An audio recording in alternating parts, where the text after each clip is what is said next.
महाराष्ट्र चुनाव में लगातार बयानबाजी का दौर जारी है। इसी क्रम में महाराष्ट्र नवनिर्माण सेना अध्यक्ष राज ठाकरे ने अमरावती में एक चुनावी सभा के दौरान एनसीपी नेता शरद पवार और शिवसेना यूटीबी चीफ उद्धव ठाकरे पर निशाना साधा है।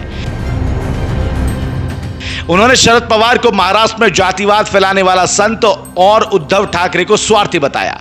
मनसे नेता ने कहा कि हिंदू बिखरे हुए हैं, वो सिर्फ दंगे के समय साथ आते हैं और मुस्लिम एमवीए को वोट के लिए मस्जिदों से फतवे निकाल रहे हैं। राज ठाकरे ने कहा कि जब उद्धव ठाकरे मुख्यमंत्री थे तब सारी मस्जिदों से लाउड स्पीकर मैंने निकलवाए,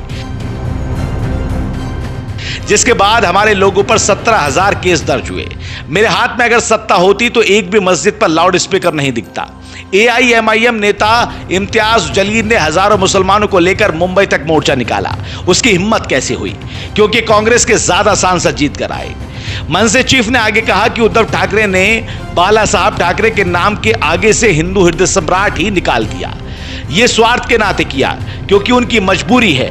उनके साथ कांग्रेस और शरद पवार की एनसीपी है। वो बाला साहब को हिंदू हृदय सम्राट बोलेंगे तो ठीक नहीं लगेगा। उन्होंने कहा कि नवनीत राणा लोकसभा चुनाव हारी तो मुस्लिम सड़कों पर क्यों आए? अमरावती में दंगे हुए, एक बार सत्ता दो, इन सबको मैं ठीक कर दूंगा।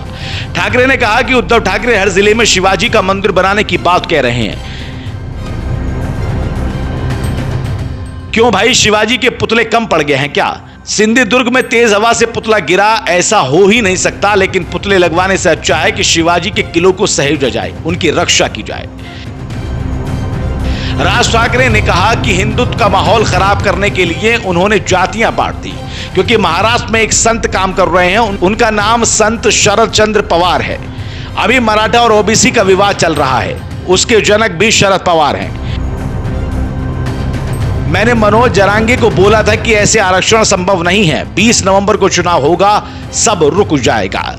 इसके आगे उन्होंने लगातार सामने वाली पार्टी के नेताओं को गरियाते रहे। इसके बाद लगातार वो हमला बोलते रहे और चुनावी सभा को संबोधित करते रहे।